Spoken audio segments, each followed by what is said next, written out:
안녕하십니까. 힐링한자 문화원 윤보울 원장입니다. 오랜만에 영상을 찍게 되었습니다. 앞으로 이 신의 한수 성경 한자 완전 정보를 통해서 한자를 파자해서 살펴보므로 여러분이 어렵게 생각했던 한자들을 쉽게 이해할 수 있고, 창세기 한자부터 요한계시록까지 한자를 봄으로 인해서 성경도 잘 이해할 수 있게 되시겠습니다. 제가 지은 책으로는 신나는 한자 속 성경여행, 열려라 참깨, 한자 속 비밀 상하, 무궁화꽃이 다시 필 때가 있습니다.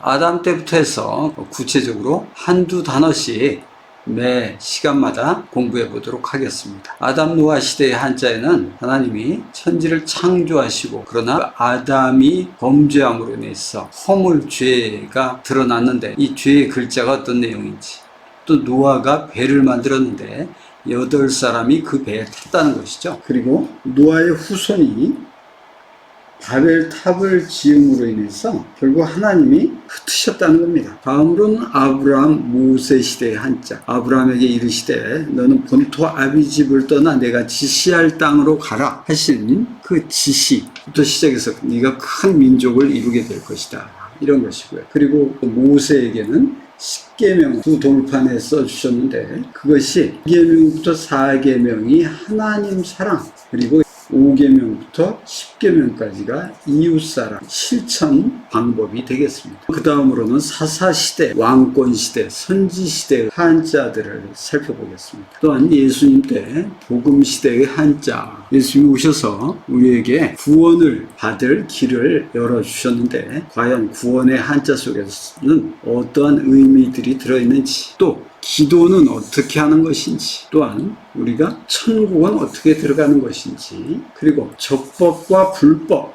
이 불법을 행하는 자들은 내게서 떠나가라 했는데, 우리는 어떻게 하면 불법을 행하지 않고 천국을 들어갈 수 있는지, 또한 진리가 너희를 자유케 하리라 하셨는데 진리는 과연 무엇인지, 이런 것들을 또 알아보겠고요. 사도시대 표면적 유대인 또는 이면적 유대인은 과연, 또한 할례는 무엇인지, 그리고 사도 바울께서 우리가 믿음에 확신하라 했는데 과연 확신은 어떤 것이고, 경건의 모양은 있으나 경건의 능력 없는 자라 했는데 경건은 무엇인지, 이러한 것들을 살펴보겠습니다.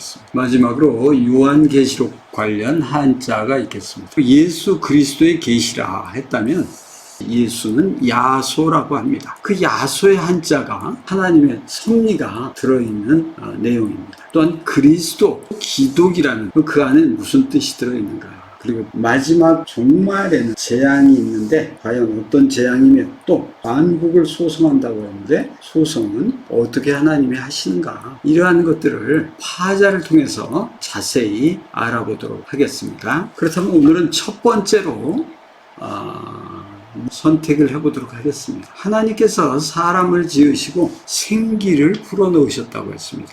오늘은 생기에 대해서 살펴보고, 생기를 받은 아담이 죄를 지었는데 죄는 무엇인지 보겠습니다. 창세기 2장 7절에 여호와 하나님이 흙으로 사람을 지으시고 생기를 그 코에 불어넣으시니 사람이 생명이 된지라 라고 말씀합니다. 그러면 생기를 살펴보는데 날생자와 기운 기자로 구성되어 있습니다. 날생자는 보니까 사람, 인과 흙토죠. 그래서 생자가 됐습니다.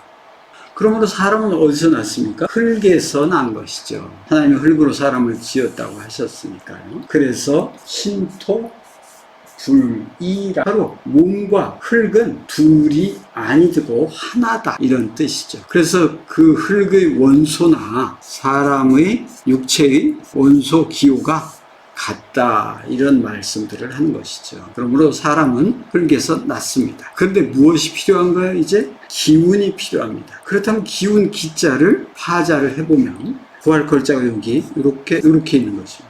그리고 중간에 한일자가 하나 있고, 그리고 밑에 쌀밑자. 그러므로 우리 일반 사람도 지금 쌀로 된 밥을 먹어야 기운이 있는데, 이때 당시에는 하나님이 사람에게 밥을 지어 먹이진 않았을 거 아닙니까? 바로 하나님께서 주신 것은 하늘 양식을 주신 것입니다. 그래서 그 하늘의 양식은 하나님의 말씀이죠. 그 말씀의 의미를 깨달으면 우리에게 힘이 나는 것입니다. 바로 소망이 생기는 것이죠. 근데 의미를 모르면 소망이 없지요. 그래서 생기란 흙으로 지어진 사람이 하늘 양식과 하늘의 말씀으로 소망을 얻게 되는 것이죠. 그렇게 되면 어떻게 됩니까?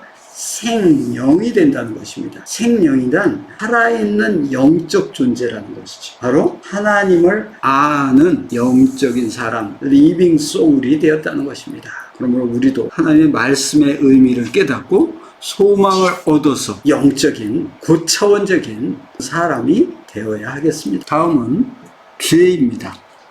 죄를 파자를 해보니까 허물죄인데 그물망 안일비로 되어 있습니다. 그물망이라는 것은 원 글자는 이렇게 되어 있죠. 그물처럼 되어 있습니다. 근데 이걸 우리 세상에서는 뭐라고 하느냐? 망이라고 합니다. 그래서 어떤 소매치기나 도주, 범죄 행위를 했을 때 형사가 너 법망에 걸렸다 이러는 것입니다. 바로 법 위반했다는 것입니다. 위반. 안일비라는 것은 위반, 잘못됐다는 것이죠. 그러므로 법에서 벗어나는 일을 한 것이 바로 죄인 것입니다. 그렇다면 우리 하나님을 따르는 사람은 하나님 말씀을 순종치 않음으로 인해서 죄에 빠지게 되는 것이죠. 그러니 말씀을 모르면 순종할 수가 있겠습니까? 말씀을 알아야 되는 것이죠. 세상에서도 그 판사가 율법전서를 잘 알기 때문에 판결을 하는 것이고요.